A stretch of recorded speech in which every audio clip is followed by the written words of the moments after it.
नमस्कार, KP news के bulletin में आपका स्वागत है। मैं हूं अश्विनी आपके साथ। चलिए एक नजर डालते हैं आज की सुर्खियों पर। बीदर जिले के आजमी के पहल हज ट्रेनिंग कैंप जामिया मस्जिद में आयोजित किया गया। प्रसिद्ध संगीत कलाकार रेखा अप्पाराव साउदी ने बीदर के पापनाश मंदिर में महाशिवरात्रि के अवसर पर सांस्कृतिक संध्या कार्यक्रम का उद्घाटन किया। एएनआई ने बेंगलुरु कैफे विस्फोट के संदिग्ध की नई तस्वीरें जारी की। पहचान के लिए नागरिकों से सहयोग मांगा। देवेगौड़ा ने इंडिया ब्लॉक की आलोचना की। कहा, समूहों का एक समूह धर्मनिरपेक्षता को मजाक बना रहा है। टीएमसी वालों को भतीजे और कांग्रेस को बेटा बेटी की चिंता। परिवारवाद पर पीएम मोदी का हमला। बॉलीवुड टॉलीवुड के फिर जुड़े ड्रग्स सिंडिकेट से तार। ड्रग्स के पैसों से बनी फिल्म उदयनिधि स्टालिन का नाम।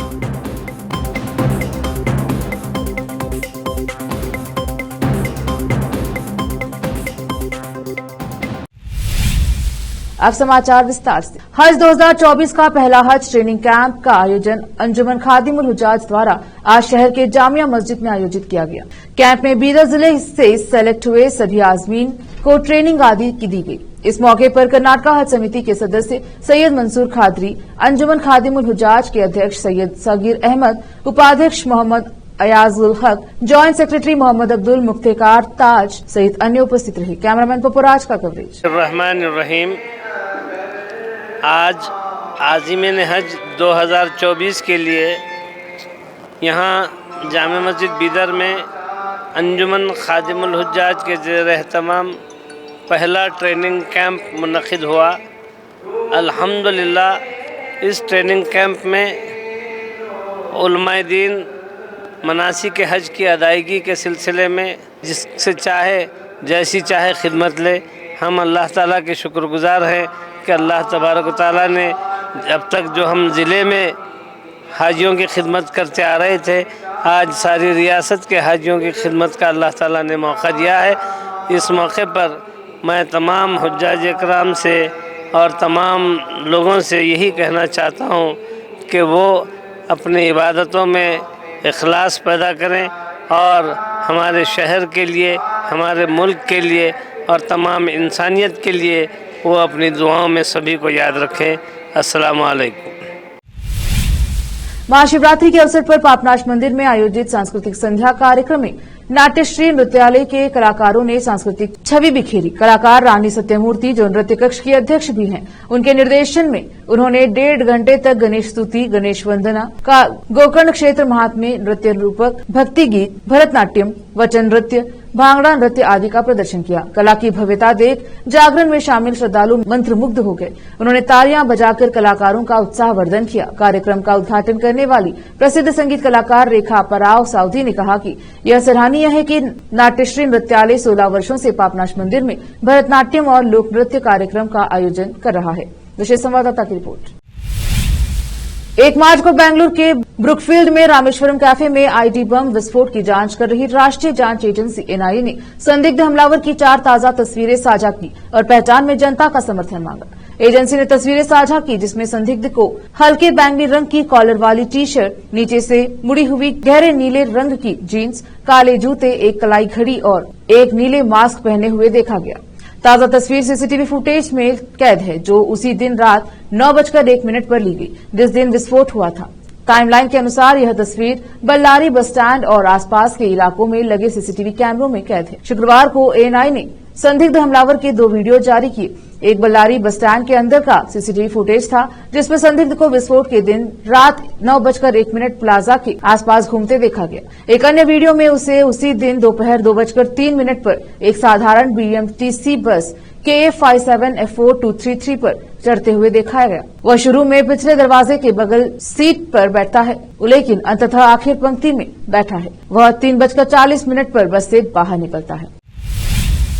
जेडीएस सुप्रीमो और पूर्व प्रधानमंत्री एचडी देवेगौड़ा ने शनिवार को कहा कि इंडिया ब्लॉक उन समूहों का एक समूह है जिन्होंने धर्मनिरपेक्षता को मजाक बना दिया है। इंडिया ब्लॉक पर परोक्ष हमला बोलते हुए उन्हें याद दिलाया कि टीएमसी नेता और पश्चिम बंगाल की मुख्यमंत्री ममता बनर्जी प्रधानमंत्री अटल बिहारी वाजपेयी के नेतृत्व वाली एनडीए सरकार के दौरान रेल मंत्री थी। इसी तरह तमिलनाडु के मुख्यमंत्री एमके स्टालिन के पिता और पूर्व सीएम एम करुणानिधि 6 साल तक बीजेपी में थे। उनके दामाद तत्कालीन केंद्र सरकार में मंत्री हैं। कांता नायक का विजयपुर में भव्य स्वागत। आज विजयपुर शहर के कांग्रेस कार्यालय में कौशल्या निगम मंडल के अध्यक्ष और कांग्रेस ने कांता नायक का भव्य स्वागत किया गया। इस अवसर पर कांता नायक ने बात। विजयपुर से फिरोज शेख की रिपोर्ट। ಮೊಟ್ಟ ಮೊದಲಿಗೆ ನಮ್ಮ ವಿಜಯಪುರ ಬಸವನಾಡಿನ ವಿಜಯಪುರ ಅಣ್ಣ ಬಸವಣ್ಣನವರನ್ನು ನೆನೆಸ್ಕೊಳ್ಳುತ್ತಾ ಪರಮ ಪೂಜ್ಯ ಸಿದ್ದೇಶ್ವರ ಅಪ್ಪಾಜಿಯವರನ್ನು ನೆನೆಸ್ಕೊಳ್ಳುತ್ತಾ ಸಮಸ್ತ ವಿಜಯಪುರ ಜನತೆಗೆ ಧನ್ಯವಾದಗಳನ್ನು ಹೇಳುತ್ತಾ ಇವತ್ತು ನಾನು ಕೌಶಲ್ಯ ಅಭಿವೃದ್ಧಿ ನಿಗಮದ ಅಧ್ಯಕ್ಷಳಾಗಿ रुकते हैं छोटे से ब्रेक के लिए, जल्द लौटेंगे ब्रेक के बाद।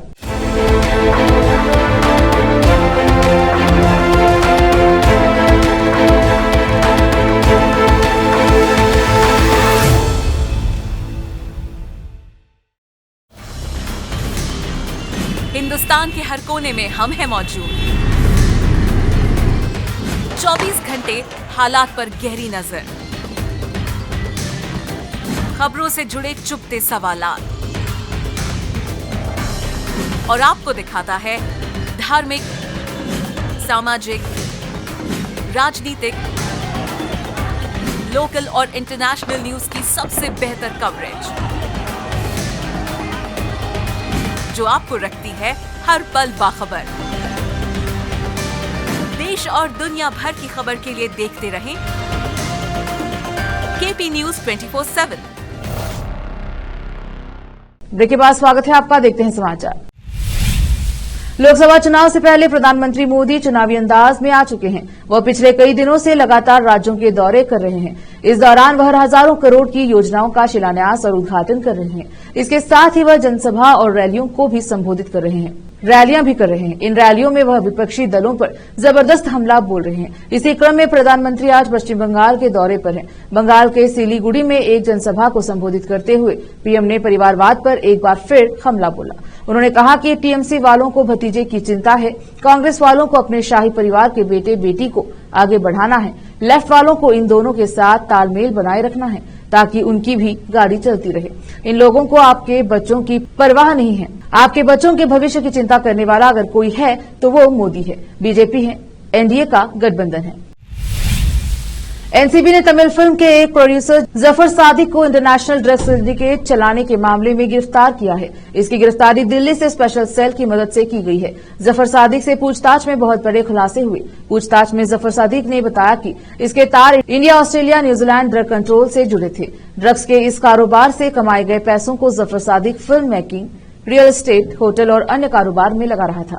बता दें कि पिछले हफ्ते ही इस सिंडिकेट से जुड़े 3 आरोपी पकड़े गए थे। सिंडिकेट से जुड़े इन्हीं 3 आरोपियों से पूछताछ में जफर सादिक के बारे में भी पता चला। जब खोजा गया तो पता चला कि 15 फरवरी से ही जफर सादिक फरार था। वह त्रिवेंद्रम, मुंबई, पुणे, हैदराबाद और जयपुर में छिपा हुआ था। इसके कब्जे से 50 किलोग्राम सूडोएफेड्रिल बरामद की गई है। इस सूडोएफेड्रिल को न्यूजीलैंड और ऑस्ट्रेलिया कोकोनट और ड्राई फ्रूट की आड़ में भेजते थे। ये भी सामने आया कि इसके डीएमके पार्टी से भी ताल्लुक थे। पूछताछ में जफर ने बताया कि अभी तक ऑस्ट्रेलिया में उसके 45 पार्सल भेजे गए हैं। इस ड्रग को सप्लाई करने के लिए वो 1 लाख रुपए प्रति किलो लेता था। अभी तक वह 3500 किलो सूडोएफेड्रिल भेज चुका है, यानी करीब 4000 करोड़ रुपए की सप्लाई हो चुकी है।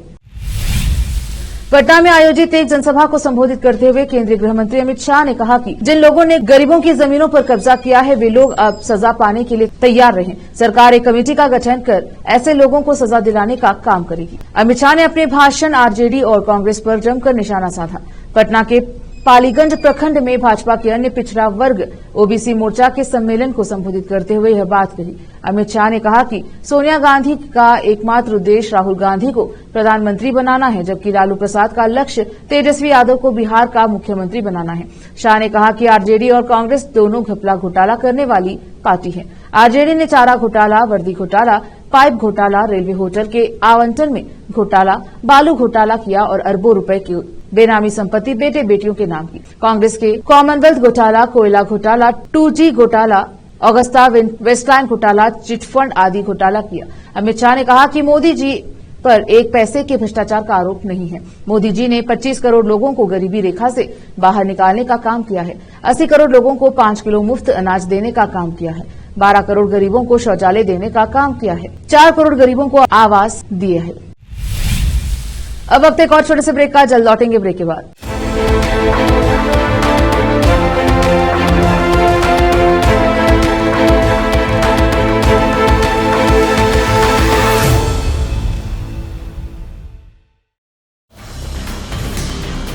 हिंदुस्तान के हर कोने में हम हैं मौजूद। 24 घंटे हालात पर गहरी नजर, खबरों से जुड़े चुपते सवालात, और आपको दिखाता है धार्मिक, सामाजिक, राजनीतिक, लोकल और इंटरनेशनल न्यूज की सबसे बेहतर कवरेज, जो आपको रखती है हर पल बाखबर। देश और दुनिया भर की खबर के लिए देखते रहें केपी न्यूज 24/7। ब्रेक के बाद स्वागत है आपका, देखते हैं समाचार। समाजवादी पार्टी के मुखिया व यूपी के पूर्व मुख्यमंत्री अखिलेश यादव ने आज लखनऊ में प्रेस कॉन्फ्रेंस की। इस दौरान उन्होंने मीडिया कर्मियों से बात करते हुए कहा कि हमारा पीडीए का परिवार बढ़ता जा रहा है। ये सभी लोग 2024 में समाजवादी विचारधारा को आगे बढ़ाएंगे। उन्होंने कहा, ये लोकतंत्र और संविधान बचाने का समय है। 10 साल से ज्यादा हिटलर का शासन नहीं चला, इसके भी 10 साल हो चुके हैं। उत्तर प्रदेश की जनता स्वागत भी अच्छा करती है और विदाई भी अच्छा करती है। उन्होंने कहा कि सीबीआई, इनकम टैक्स और ईडी जैसे इन संस्थानों को जानबूझकर सरकार भेजती है। बता दें कि लोकसभा चुनाव 2024 के मद्देनजर प्रेस कॉन्फ्रेंस का 9 मार्च को अखिलेश यादव ने आयोजन किया। इस दौरान उन्होंने अलग अलग मुद्दों पर चर्चा की। उन्होंने आगे मीडिया से बात करते हुए कहा कि 80 हराओ एमएसपी लाओ दुखद घटना है। दोनों बहनों ने आत्महत्या कर ली, उसके बाद पिता ने भी आत्महत्या कर ली। अपराधियों पर कोई कार्यवाही नहीं हो रही है, जीरो टॉलरेंस कहा है। बता दें कि बीते दिनों यूपी में 2 बहनों के साथ रेप की वारदात के बाद पिता ने भी आत्महत्या कर ली थी। इस बाबत अखिलेश यादव सरकार पर निशाना साध रहे थे। मध्य प्रदेश की राजधानी भोपाल में एक भीषण हादसा देखने को मिला। भोपाल में स्थित मंत्रालय की इमारत में भीषण आग लग गई। आग लगने से आसपास के इलाके में कोहराम मच गया। जानकारी के अनुसार यह आग इमारत के 4थे माले में लगी थी। घटना की सूचना मिलते ही मौके पर दमकल की विभाग पहुंच गई, लेकिन जो लगातार आग पर काबू पाने की कोशिश में जुटी रही। बता दें कि यह आग इतनी भीषण थी कि चारों ओर से आसमान में इसके धुएं दिखाई पड़ रहे थे।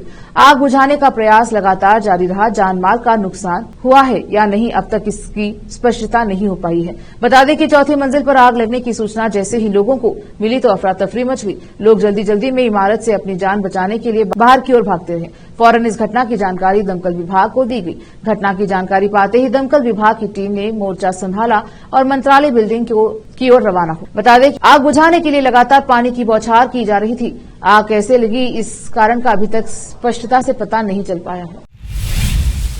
गाजा में मानवीय सहायता पहुंचाने के दौरान बड़ा पैराशूट हादसा होने की खबर सामने आ रही है। एसोसिएटेड प्रेस की रिपोर्ट के अनुसार गाजा में हवाई मार्ग से सहायता पहुंचाने का प्रयास करने के दौरान पैराशूट नहीं खुलने से 5 लोगों की मौत हो गई और 10 व्यक्ति घायल हो गए। प्रत्यक्षदर्शी ने समाचार एजेंसी एएफपी को बताया कि पैराशूट नहीं खुला और वह रॉकेट की तरह एक घर की छत पर गिर गया। गाजा के सबसे बड़े अस्पताल के एक चिकित्सक ने शुक्रवार को कहा कि फिलिस्तीनी क्षेत्र के उत्तर में मानवीय हवाई हादसे में 5 लोगों की मौत हो गई और 10 घायल हो गए। आपातकालीन कक्ष के प्रमुख नर्स मोहम्मद अल शेख ने एएफपी को बताया कि हताहतों को गाजा शहर के अल शिफा अस्पताल ले जाया गया। शेख ने कहा कि घातक हवाई हमला तटीय अल शती शरणार्थी शिविर के उत्तर में हुआ। शिविर के एक गवाह ने समाचार एजेंसी एएफपी को बताया कि वह और उसका भाई आटे का एक बैग पाने की उम्मीद में पैराशूट से सहायता का पीछा कर रहे थे। फिर अचानक पैराशूट नहीं खुला और एक घर की छत पर रॉकेट की तरह गिर गया। 50 वर्षीय व्यक्ति ने एएफपी को बताया, 10 मिनट बाद मैंने देखा कि लोग 3 शहीदों और अन्य घायलों को स्थानांतरित कर रहे थे जो उस घर की छत पर थे जहां सहायता पैकेज गिरे थे। इजरायल और हमास के बीच जारी जंग के बीच अमेरिकी राष्ट्रपति जो बाइडेन एक बात को लेकर इजरायली प्रधानमंत्री बेंजामिन नेतन्याहू पर बेहद खफा हो गए हैं। इसी बीच जो बाइडेन की इजराइल के प्रधानमंत्री बेंजामिन नेतन्याहू से नाराजगी बढ़ती जा रही है और यह बात हाल में उनकी एक बातचीत से सामने आई। दरअसल डेमोक्रेटिक नेता ने एक सांसद से बातचीत में कहा कि उनके और इजरायली नेता के बीच अब दो टूक बातचीत होने की जरूरत है। इसी बीच इस बातचीत के दौरान वहां माइक चालू था और इस प्रकार उनकी बात सार्वजनिक हो गई। बाइडेन ने बृहस्पतिवार रात को स्टेट ऑफ द यूनियन संबोधन के बाद सदन में सीनेटर माइकल बेनेट से बातचीत के दौरान यह टिप्पणी की। बेनेट ने बाइडेन के संबोधन पर उन्हें बधाई दी और राष्ट्रपति से गाजा में बढ़ती मानवीय चिंताओं को लेकर नेतन्याहू पर दबाव बनाने का अनुरोध किया। विदेश मंत्री एंटनी ब्लिंकन और परिवहन मंत्री बेटे बटिगीज पर संक्षिप्त वार्तालाप में शामिल रहे। इस पर बाइडेन ने नेतन्याहू के उपनाम का इस्तेमाल करते हुए कहा, मैंने उनसे बीबी से कहा कि इसे दोहराओ मत, आपको और मुझे दो टूक बात करनी होगी। फिर से एक नजर आज की सुर्खियों पर। बीदर जिले के आजमी के पहल हज ट्रेनिंग कैंप जामिया मस्जिद में आयोजित किया गया। प्रसिद्ध संगीत कलाकार रेखा अप्पाराव साउदी ने बीदर के पापनाश मंदिर में महाशिवरात्रि के अवसर पर सांस्कृतिक संध्या कार्यक्रम का उद्घाटन किया। एएनआई ने बेंगलुरु कैफे विस्फोट के संदिग्ध की नई तस्वीरें जारी की, पहचान के लिए नागरिकों से सहयोग मांगा। देवेगौड़ा ने इंडिया ब्लॉक की आलोचना की, कहा समूहों का एक समूह धर्मनिरपेक्षता को मजाक बना रहा है। टीएमसी वालों को भतीजे और कांग्रेस को बेटा बेटी की चिंता, परिवारवाद पर पीएम मोदी का हमला।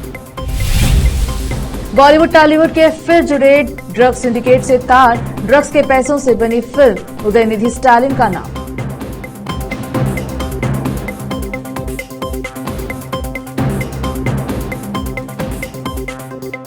केपी न्यूज के बुलेटिन में आज इतना ही। देखते रहिए केपी न्यूज 24/7।